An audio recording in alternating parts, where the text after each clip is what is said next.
দেখো আজকে কাঁচা লঙ্কার তরকারি, কিন্তু পটল মাছের সর্ষে বাটা আলু দিয়ে কী করে করছি দেখতে থাকো ভিডিওটাকে। পটল মাছ, এই যে পটল মাছ, এটা হচ্ছে আলু দিয়ে সর্ষে বাটা করবো। আর এই যে মশলাগুলো দেখতে পাচ্ছ, আদা হচ্ছে, তারপর হচ্ছে পেঁয়াজ, তারপরে লঙ্কা, জিরে, সরষে, এটা দিয়ে পেস্ট করবো। দেখতে পাচ্ছ, এটার মধ্যে দিয়ে দিলাম, একসঙ্গে দিয়ে পেস্ট করবো। আর কাঁচা লঙ্কা সর্ষে বাটা তো অসাধারণ লাগে, কি বলবো। জল দিয়ে দিলাম, মশলাটা পেস্ট করবো। এবার মাখিয়ে লবণ হলুদ মাখিয়ে নেবো। যে হলুদ দিয়ে দিলাম, মাখিয়ে নিলাম, এই যে মাছের হলুদটা মাখিয়ে নিলাম।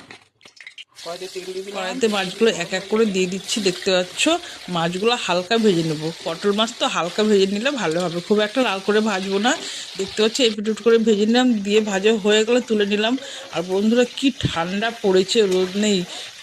দুপুরবেলা রান্না করছি, চাদর সোয়েটার পরে, ঠান্ডা কনকন করছে। তো যাই হোক, মাছগুলো তুলে নিলাম। আর মাছ ভাজা তেলের মধ্যে দিয়ে দিলাম আলুগুলো বেশ লাল লাল করে ভেজে নেবো, যেন তেলের মধ্যে সেদ্ধ হয়ে যায়। টিপে দেখছি আলুগুলো সেদ্ধ হয়ে গেছে, দিয়ে আলুগুলো তুলে নেব। দিয়ে আলু ভাজা তেলের মধ্যে দিয়ে দিলাম হচ্ছে জিরা আর শুকনো লঙ্কা ফোড়ন।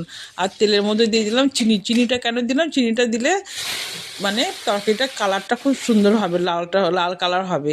কাঁচা লঙ্কার তরকারি, কিন্তু কালারটা খুবই সুন্দর হবে। যাই হোক, লবণ হলুদ দিয়ে দিলাম।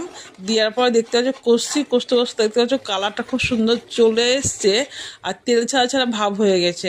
দিয়ে দিলাম আলু ভাজাটা, দিয়ে দিলাম আলুটা যেটা ভেজে রেখেছিলাম, সেই আলুটা ভেজে একটু কষে নিলাম। নিয়ে আর যে তরকারিটা ভালো করে কষলে খেতেও ভালো হবে। দেখতে পাচ্ছ, খুব জল দেবো না, হালকা জল দিয়ে দিলাম, যেন একটু মাখো মাখো হয় সর্ষে বাটাটা।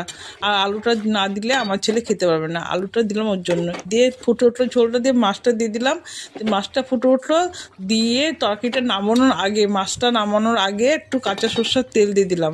দিয়ে কাঁচা সর্ষের তেল দিলে কী হবে, খেতে টেস্টি হয় আর কালারটা খুব সুন্দর হয়। আর সর্ষে বাটাতে একটু তেল না হলে ভালো লাগে না।